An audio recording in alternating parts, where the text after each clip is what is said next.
What's up, Dolphins Nation? Victor here.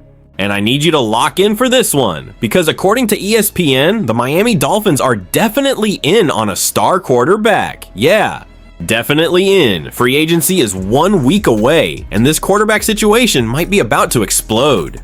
Before we dive in, smash that like button, subscribe to the channel, and help us reach our first goal of 100 subscribers. This channel just launched, and every single sub matters. Let's build Dolphins Nation update the right way. All right, let's break this down.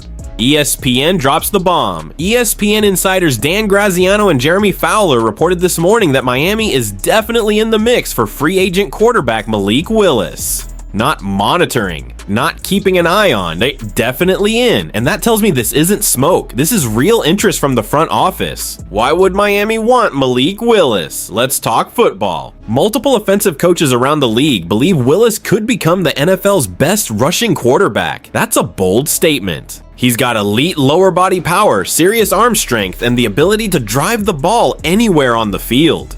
In Green Bay, the flashes were real. With the Green Bay Packers, Willis played 11 games across 2 seasons and started 3. The team went 2-1 in those starts. He threw 3 touchdowns, 0 interceptions. Let me repeat that, 0 interceptions. His completion percentage, 74, 1% in 2024, 85, 7% in 2025, that 85, 7% number jumps off the page. And in both 2024 and 2025, he rushed for over 100 yards each season, showing legitimate dual threat ability. That's not nothing. That's development, the split in Dolphins Nation. Now let's talk about US, the fans. From what I'm seeing, Dolphins Nation is split about 60-40. About 60% don't want Miami touching a quarterback this year. They want a full tank, save cap space, and aim for the elite QB class in 2027. The other 40%, they believe Willis is ascending. They think what we saw in Green Bay is just the beginning, and honestly, I understand both sides. The Tua dead cap complication. Here's the reality check. The dead money from Tua Tagovailoa could limit how aggressive Miami can be. That cap hit is heavy. Graziano even pointed out that Miami might need to spend very little at quarterback in 2026 because of it.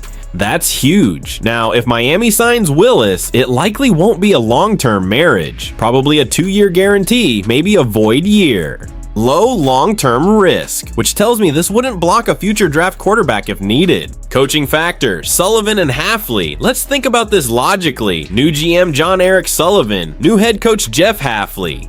Do you really think they're coming in to tank? No chance. These guys are trying to establish culture and credibility immediately.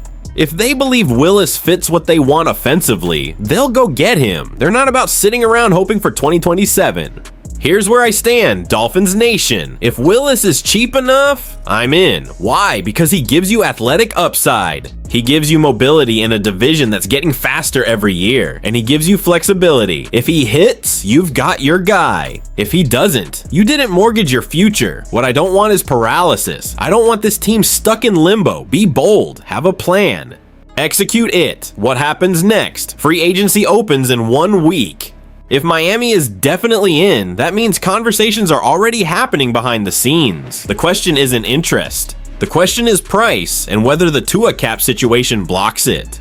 But make no mistake, the Dolphins have not shut the door on Malik Willis. All right, Dolphins Nation, now I want to hear from you. Should Miami sign Malik Willis, tank for 2027 instead? Or is there another QB you'd rather target? Drop your thoughts in the comments. I read every single one. And don't forget to like, subscribe, and help us hit 10 subscribers. This is Victor. This is Dolphins Nation Update. And as always, fins up.